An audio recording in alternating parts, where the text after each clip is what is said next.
The dust clung to Clara Dawson's worn boots as she stopped before Jacob Reed's ranch house. Her 4-year-old son Samuel clutched the hem of her faded dress. His small fingers knotted in fear and exhaustion. The words Jacob had spoken still lingered in the thick Texas heat between them. "Your boy needs a roof, and my bed needs you." The town had already marked Clara as a ruined woman, but his bluntness cut deeper than any whispered judgment behind church doors. Clara Dawson had trudged 20 miles beneath the merciless Texas sun, Samuel's hand growing heavier with each mile, his cries fading into that hollow silence only mothers recognize, the silence that feels like surrender. When Jacob Reed's ranch finally rose on the horizon, her knees weakened, not from relief, but from the crushing knowledge of what she was about to ask of a man she barely knew. The wide porch stretched before her like a courtroom bench, and she understood that stepping across it would alter everything. The door swung open before she could lift her hand, and Jacob Reed filled the frame, broad-shouldered, calloused hands, eyes the color of storm-struck steel. His gaze swept over her torn skirt, Samuel's pale cheeks, and the desperation she could not disguise. Clara had rehearsed her plea the entire walk, but her words collapsed when she saw the way he looked at her, not with pity, but with something far more dangerous. The silence coiled between them, taut as a rope about to fray. "I heard about your troubles in town," Jacob said, his voice roughened by years of talking more to cattle and wind than to people. His eyes never wavered, even as Samuel peeked from behind Clara's dress. "Word is, you've nowhere left to go." And the weight of that truth pressed on her chest. Clara's cheeks burned, knowing the gossip had already found its way to this lonely stretch of land. She had prayed distance would shield her from the town's judgment, but shadows travel farther than feet. Jacob stepped back, motioning them into the cool dimness of his house. The place smelled of leather and black coffee, unmistakably a man's solitary refuge. Clara lingered on the threshold, aware that accepting his shelter would carry a price she wasn't certain she could bear. But Samuel's tug on her skirt and the trusting look in his weary eyes reminded her that pride was a luxury she could no longer afford. She stepped inside, his gaze following her like a brand against her back. The kitchen was sparse but orderly, a table meant for 4, though clearly used by 1. Jacob poured water from a pitcher with deliberate care. When he handed Clara the glass, their fingers brushed, and a current sparked between them, something neither storm nor silence could disguise. She drank deeply, the cool well water sweet against her tongue, though its relief could not wash away the bitterness of her own desperation. Samuel clung tighter to her skirt, sensing the current that sparked between the adults. "Your boy needs a roof," Jacob said at last, his tone deliberate, measured. Clara nodded, unable to force words past the knot in her throat. Then he stepped nearer, close enough that she caught the faint scent of soap clinging to his skin, close enough to see the loneliness etched into the lines around his eyes. "And my bed needs you," he added, his voice lowering to a whisper that seemed to echo inside the stillness of the house. The proposition hung between them like a sharpened blade, glinting with both danger and promise. Clara felt the ground tilt beneath her as Jacob's words settled into the silence. Samuel, worn thin by the long journey, sagged against her shoulder and drifted into sleep. But Clara remained painfully awake to every nuance of the moment. The rancher's offer had not been spoken with cruelty or lust. It came from a place of raw honesty, a man stripped bare by solitude. In his eyes, she saw the full weight of what he asked and the sacrifice he knew she would make. Afternoon light slanted through the kitchen window, casting long shadows across the plank floor. Clara set Samuel gently on a chair, his small body curling instinctively as he slept. When she straightened, Jacob was watching her with a steadiness that made her skin prickle. He was not handsome by the world's easy measures, yet there was something magnetic in his stillness, his unblinking attention. She was used to men who looked past her, or worse, through her. Jacob Reed saw her with unsettling clarity.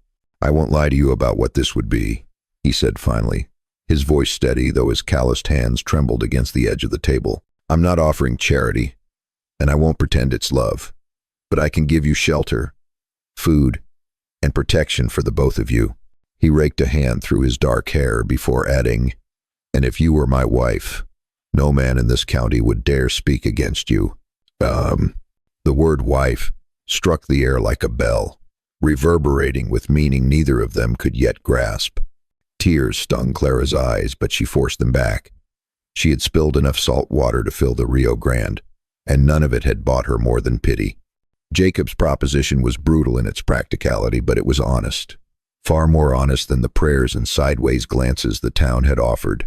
"Why?" she whispered. The question had burned in her chest from the moment his words fell. Jacob Reed could have had any respectable woman from a good family. Why chain himself to a disgraced widow with a fatherless child? His answer came slowly, as though dredged from somewhere deep within. "Because I'm tired of the silence," he said simply. Clara heard her own loneliness in his confession. "Because this house is too big for one man, and too quiet for any man to bear. Because when I saw you walk in that road with your boy, I remembered something I thought I'd lost the will to want." He stepped closer, and she could feel the warmth radiating from him. "And because maybe," he finished, "we can save each other from the lives we're living now." The storm that had pressed on the sky all afternoon finally broke, rain thrashing against the windows in heavy sheets. Clara looked at her sleeping son, then back to Jacob's weathered face, and felt something shift within her chest, a lock turning after too many years closed. The choice before her was no choice at all.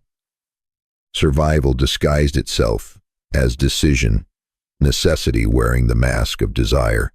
As thunder rolled over the Texas hills, Clara Dawson gave the smallest nod, sealing a bargain that would either redeem them or ruin them.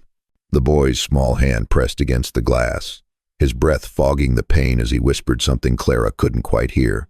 There was a stillness in Samuel's posture, a fragile hope taking root that tightened Clara's chest with both gratitude and fear. She had brought her son here seeking only shelter. Now she wondered if she had unknowingly offered him something far more dangerous. The possibility of a father, a home, a life that could be snatched away as quickly as it was given. The scent of coffee and frying bacon drifted through the air when they came downstairs. Jacob's broad back was turned to them as he worked over the stove with the precise rhythm of a man long accustomed to solitude. He didn't turn as they entered, but Clara noticed the faint stiffening of his shoulders, the brief pause in his movements that betrayed he was fully aware of them.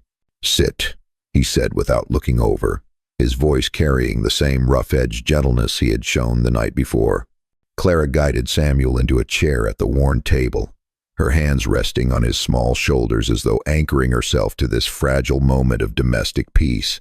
The plates Jacob set before them were chipped but clean, piled with more food than Clara had seen in weeks: golden eggs, crisp bacon, steaming biscuits that released curls of fragrant steam when broken open. Samuel's eyes went wide with wonder, but he hesitated, glancing between his mother and Jacob as though seeking permission to believe this abundance was real. Clara's throat tightened at the sight, at the way hardship had already taught her son to question kindness. Jacob saw it too. His jaw tightened as he set his own plate down, untouched. "Eat," he told Samuel, his voice gentler now, almost tender. "There's plenty more where that came from." The meal passed in careful silence, broken only by Samuel's small sounds of delight and the distant lowing of cattle outside. Clara found her gaze drawn to Jacob's hands as he ate, scarred, calloused, yet unexpectedly gentle when he reached to refill Samuel's cup of milk. These were hands that had carved a life from rough land, defended it against storms and hunger, endured losses too heavy to name. She wondered, against her will, how it might feel to have those hands touch her not out of necessity, but with intention, to map the shape of her skin with the same deliberate care he gave to his soil. The thought burned low in her belly, and she forced herself to look away, focusing instead on the miracle of watching her son eat his fill. But even as she tried to bury the image, she could feel Jacob's eyes on her steady, knowing as though he could read the flush rising along her throat. After breakfast, Jacob showed them the house with the same quiet efficiency he brought to every task. The rooms were plain but clean, furnished with nothing beyond what a solitary man required. Still, Clara found herself imagining curtains softening the bare windows, flowers brightening the table, laughter echoing in the empty spaces. Samuel ran ahead, his small boots striking against the floorboards, his laughter ringing through the barren halls, a sound so rare and precious it made Clara's heart ache with both joy and dread. In what would become Samuel's room, Jacob knelt and held out a wooden horse, its mane carved in flowing motion, its eyes painted bright. "Made this for," he began, then faltered, the words catching in his throat. Clara understood without explanation. The toy had been meant for another child, from another life, before grief had carved him hollow and left only unfinished dreams behind. That afternoon found them in the garden behind the house, where Jacob's attempts at raising vegetables had met with uneven success. Samuel chased butterflies between the rows, while Clara and Jacob worked side by side, their hands brushing now and then as they reached for the same stubborn weed, each contact sending a quiet jolt through her veins. The sun beat down relentless, and Clara found herself stealing glances at Jacob, the way his shirt clung damp against his back, the furrow of concentration in his brow, the unexpected gentleness with which he tended the fragile plants. When Samuel stumbled and scraped his knee, Jacob was there first, scooping him up with the ease of a man born to fatherhood. Clara watched as he cleaned the wound with careful hands, his voice low and soothing, distracting the boy with tales of wild horses. And in that moment, Clara felt something shift inside her chest. Not merely gratitude, but something far more dangerous. This man could shatter her heart as easily as he had mended her son's scraped knee. But watching Jacob with Samuel, Clara found herself willing to take that risk. As evening settled, they sat on the porch, the sun painting the horizon in strokes of crimson and gold.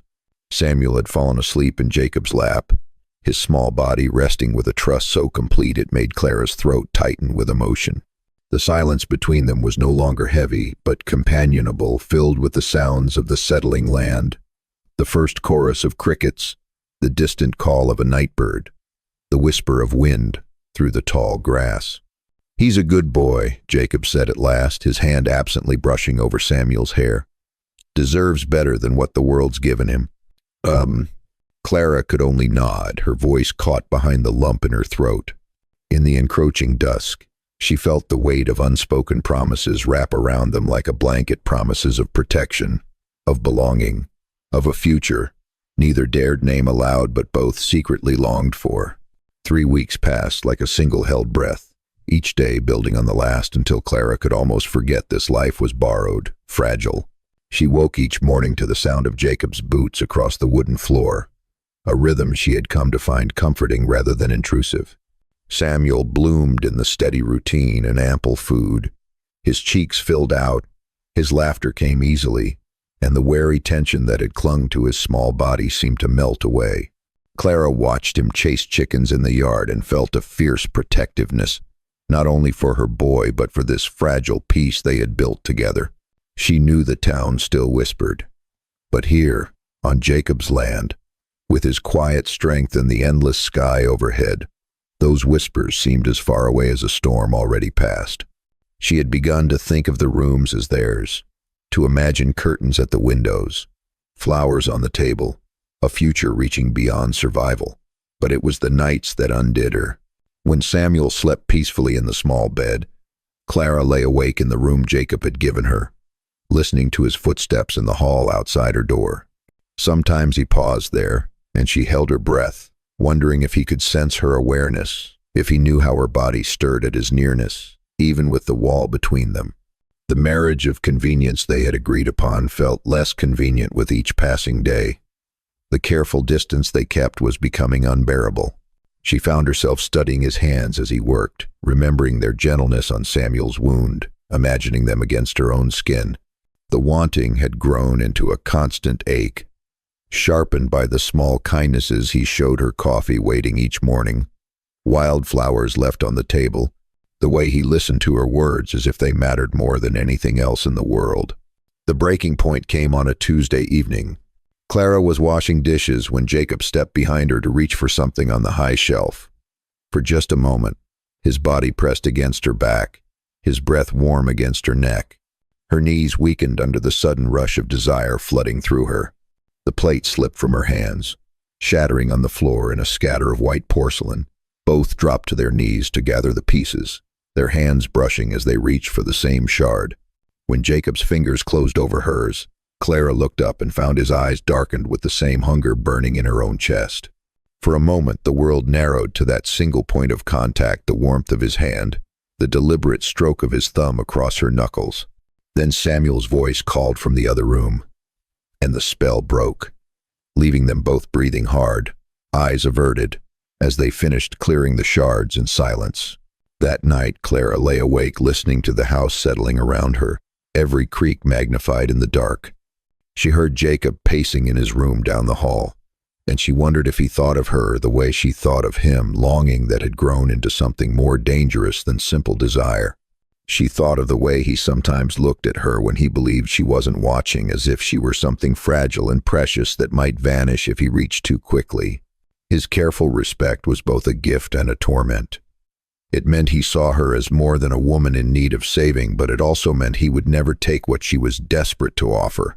The marriage certificate they had discussed was meant as formality, a legal shield for her and Samuel. But Clara found herself wishing it could mean more, that the vows would bind them in truth, not only in law. The next morning brought news that would change everything. Mrs. Whitaker from town arrived in a swirl of dust and self-righteous indignation, her face flushed with heat and gossip. From the kitchen window, Clara watched as the woman cornered Jacob near the barn, hands cutting sharp lines through the air as her voice carried across the yard in sharp, disapproving tones.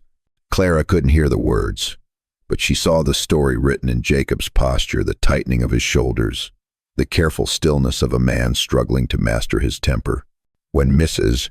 Whitfield finally climbed back into her buggy and rattled down the dusty road, Elias stood motionless, his fists tight at his sides as though holding back the storm inside him. Clara met him at the doorway, little Sophie clutching her skirts with that instinctive wariness children feel when anger hums in the air. What did she want?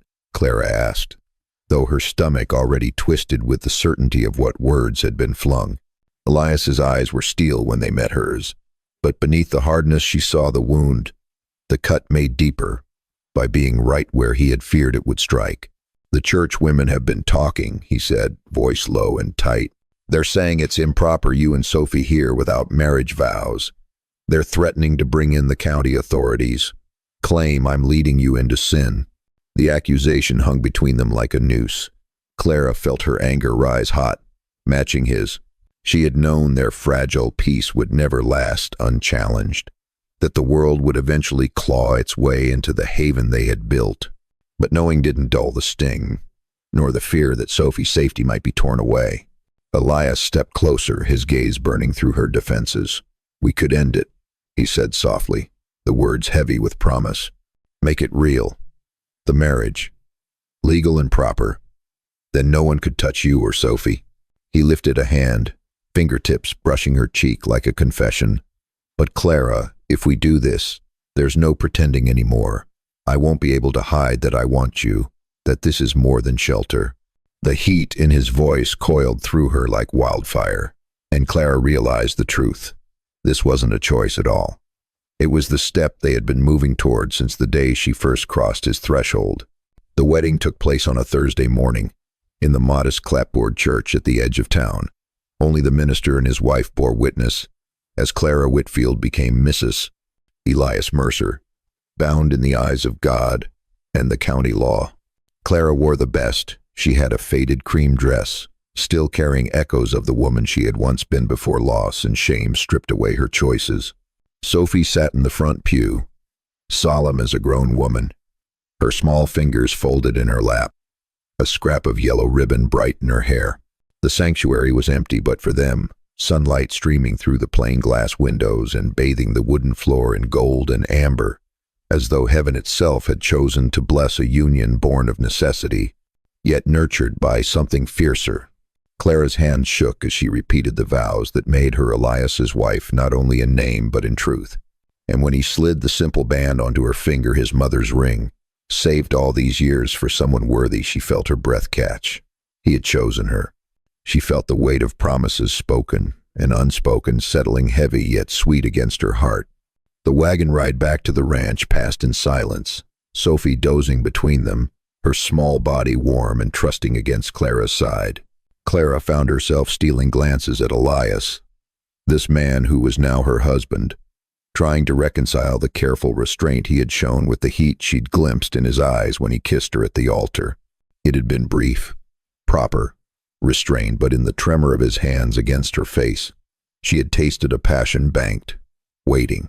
Now, as the wheels creaked over the familiar road through his land, their land, she realized with a flutter of awe anticipation coiled low in her belly. Tonight would be different. Tonight she would not lie alone in a borrowed bed, separated by walls and silence. Tonight she would share his bed, his body, his life beyond any piece of paper, folded neatly in her reticule. The afternoon drifted by in a strange stillness, as if the whole house held its breath. Elias worked in the barn, Clara prepared supper. Sophie played at her feet with the carved wooden horse she treasured. Every small sound, the scrape of a knife, the creak of the pump, the laughter of her child was heightened by the knowledge of what the night would bring. When Elias finally stepped inside, hair damp from the pump, Clara felt her pulse catch.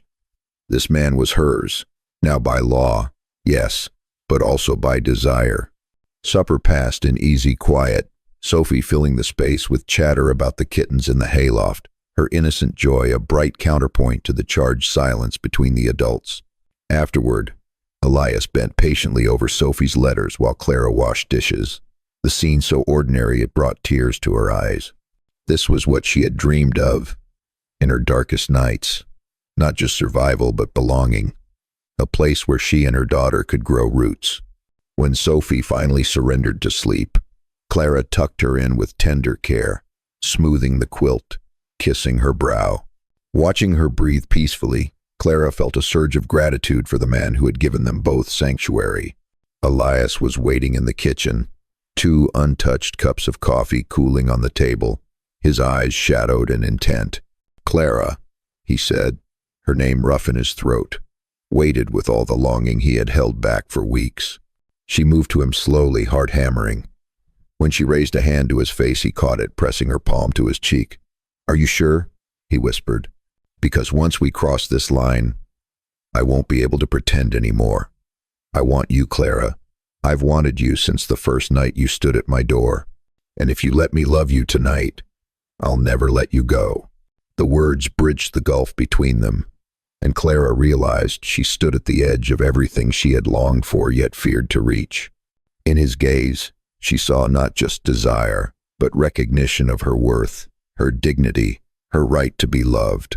Not a fallen woman in need of rescue, but a partner. "I'm sure," she breathed. The words felt like prayer, like surrender, like a vow deeper than any spoken at the altar. His kiss then was nothing like the one in the church. This was hunger set free, years of loneliness, and wanting poured into lips and breath, and the press of his hands at her waist. Clara melted into him, her body answering with an intensity that startled her as if she had been asleep for years and was only now waking.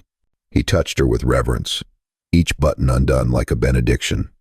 Tears pricked her eyes at the tenderness in his hands, his whispered praise, the way he made her feel cherished instead of claimed.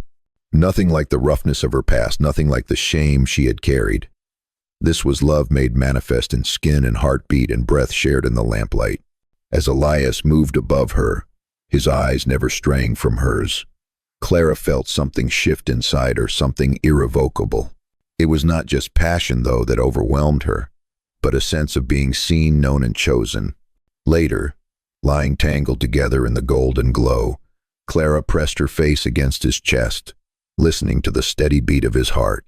And she knew whatever storms the world sent their way, she would never again face them as a woman alone, but as part of something whole, strong, and unbreakable.